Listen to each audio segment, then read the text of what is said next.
Hey everyone, I'm working to hit 1,000 subscribers and I need your help to get there. If you enjoy this content, please hit that subscribe button right now.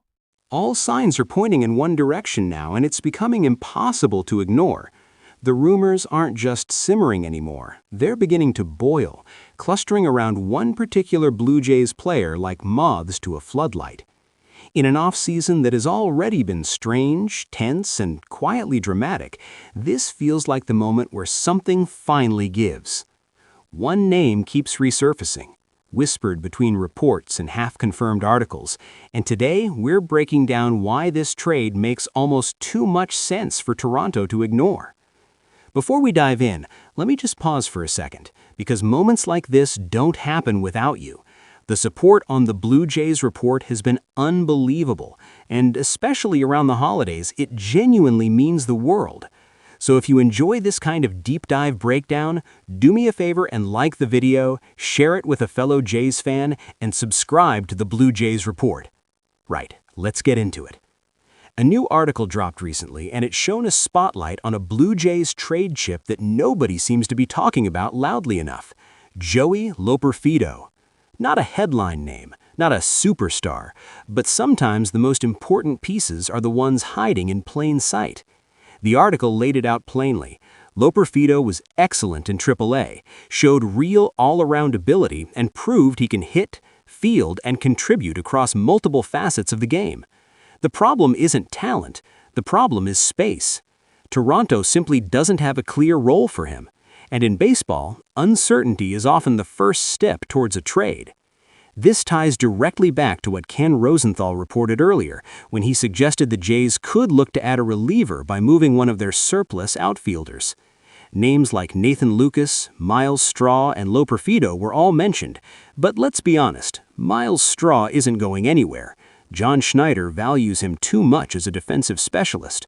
That leaves Lucas and Loperfido standing in the shop window. Here's where it gets interesting.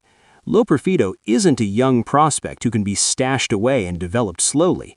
He's at an age where opportunities matter, and last season, even in just 43 games, he showed enough to raise eyebrows. Yes, his initial stint after the Kikuchi trade didn't sparkle, but last year felt different, more confident, more composed. And yet the Jays' roster construction still squeezes him out. Whether Kyle Tucker arrives or not, the outfield picture remains crowded, with Springer, Santander, Lucas, and others already penciled in. That's why the rumors around bullpen help suddenly feel so relevant. One name that keeps popping up is Dennis Santana of the Pirates. A hard-throwing right-hander with a 2.18 ERA last season, Santana has quietly rebuilt his value and looks like exactly the kind of arm Toronto could use. The Pirates aren't competing anytime soon, and while a straight swap for Loperfido might be optimistic, the framework of a deal makes sense. Even more so when you consider someone like Jimmy Herget from the Rockies, coming off a strong year with a 2.48 ERA across 59 appearances. Imagine sliding a reliever like that into a bullpen already featuring Jeff Hoffman, Yimi Garcia, Tyler Rogers, and Eric Swanson. Suddenly, the bullpen doesn't just look solid, it looks imposing. It looks like a group that can shorten games and suffocate late innings. If the Jays could land Santana, it would feel like daylight robbery. Herget might be the more realistic option, but either way, the upgrade is tangible. And this is why Loperfido feels like the key. He's valuable, he's proven, and he's expendable, not because he lacks ability, but because the Jays simply don't have room to let him breathe. Trading him now while his value is high feels like smart, ruthless roster management. It's the kind of move good teams make. Add to that the wider context.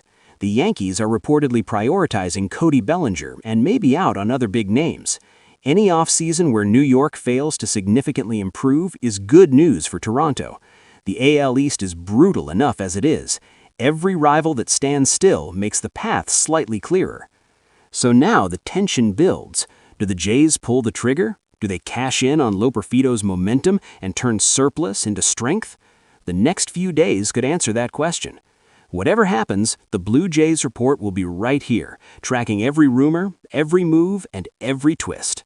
Let me know your thoughts down below. Would you make this trade? And as always, thanks for watching.